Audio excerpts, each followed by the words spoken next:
parts of entire cities are underwater. We begin our team coverage tonight with Chris Conte, who has more from Pine Island, where the city has essentially been shut down. An entire night of heavy rainfall has changed things a lot here in Pine Island. This is now the reality of what people in this city are dealing with. The last time the water was even close to being this high was back in 1990. It's unreal. It's unreal. Tracy Olson remembers that flood well. She owns Olson Motor Repair in the center of Pine Island, where the Zumbro River has now cut the city completely in half. What was worse, this now or 1990? This one's worse. This one's worse. They tried as hard as possible to keep the water from doing any more damage. I think this is the highest I've ever seen it.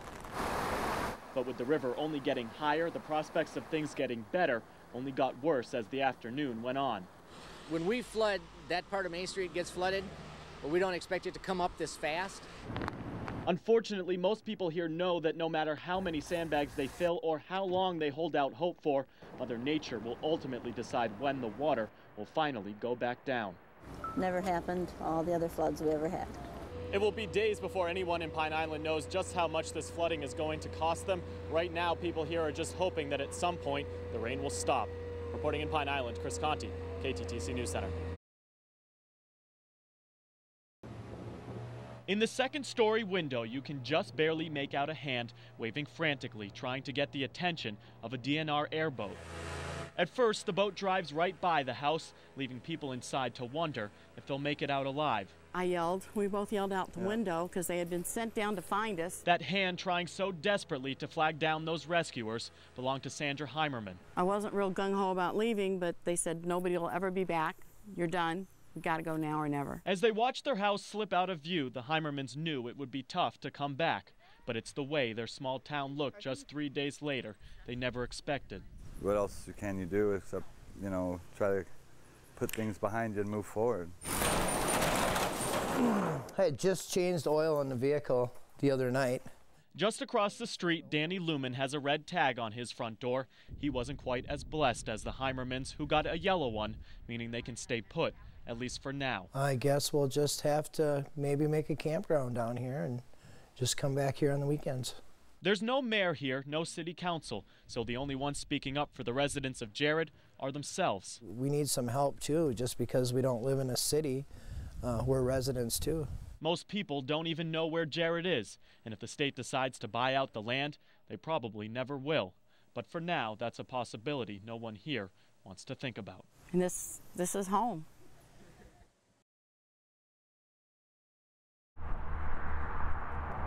Living 70 feet above the Zumbro River was once considered to be safe.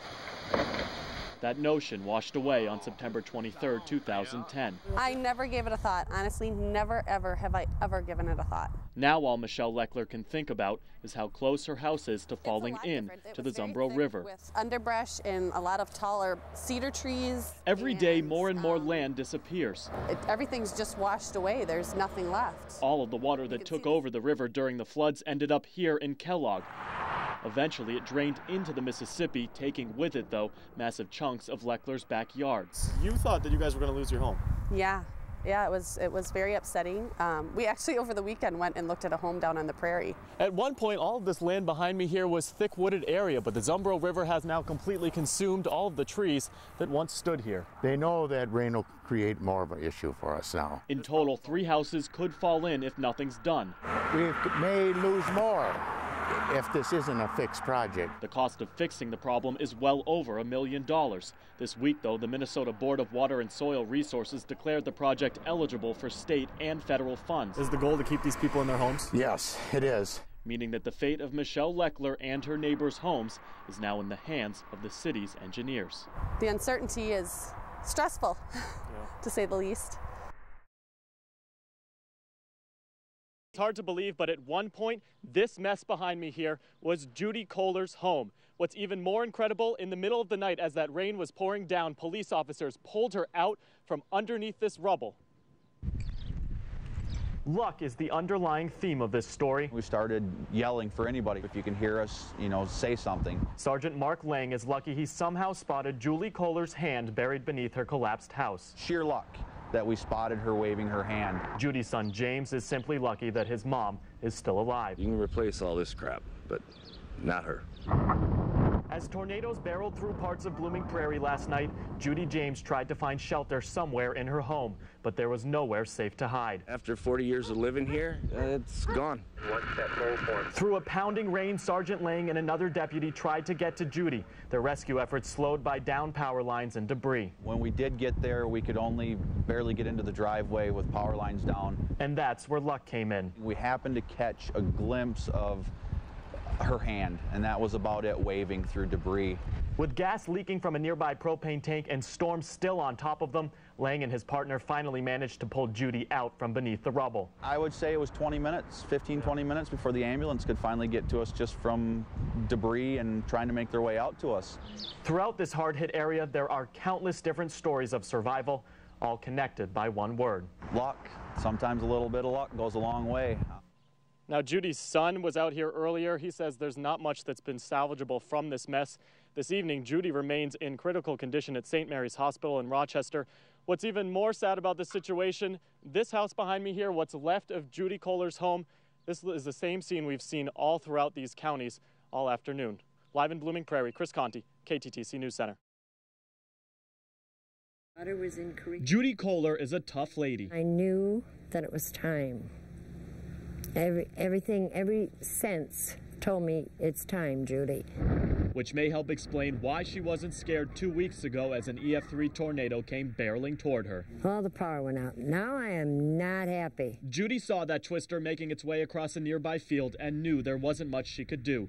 So she laid down in her living room, hands over her head, dogs by her side, and waited. And then it hit, and I heard my house being ripped off the foundation, and I was so angry. In just a few minutes, everything was gone, but there lay Judy, completely exposed to the elements, with only her right hand visible beneath the rubble. I felt like somebody had a funnel in my mouth, pouring insulation, gravel, water. I mean, there was just no stopping. Crushed under her house, gas leaking nearby, rescuers knew where Judy was, but couldn't get to her because of downed power lines and debris. I just kept waving my arm, and then I saw the flashlight, and I heard somebody say, "Tony, she's over here." Judy Kohler had never met the men who helped pull her out from underneath her collapsed house until this afternoon.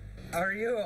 I'm gonna make it. You look good. Black eyes and all. Oh, black eyes heal. Yeah, I know. I'm gonna be fine. Jacob Peterson, along with 2 other police officers, saved Judy Kohler's life. It was bad. I mean, it's not very many people survive when their houses are completely devastated like that. Sitting on the patio of Judy's temporary apartment in Blooming Prairie Tuesday afternoon, Officer Peterson was still stunned at how well she was doing.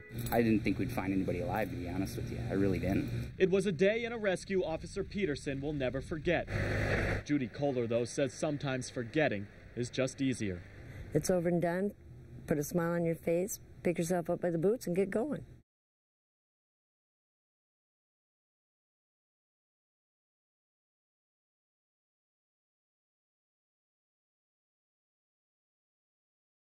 Parts of entire cities are underwater. We begin our team coverage tonight with Chris Conte, who has more from Pine Island, where the city has essentially been shut down. An entire night of heavy rainfall has changed things a lot here in Pine Island. This is now the reality of what people in this city are dealing with.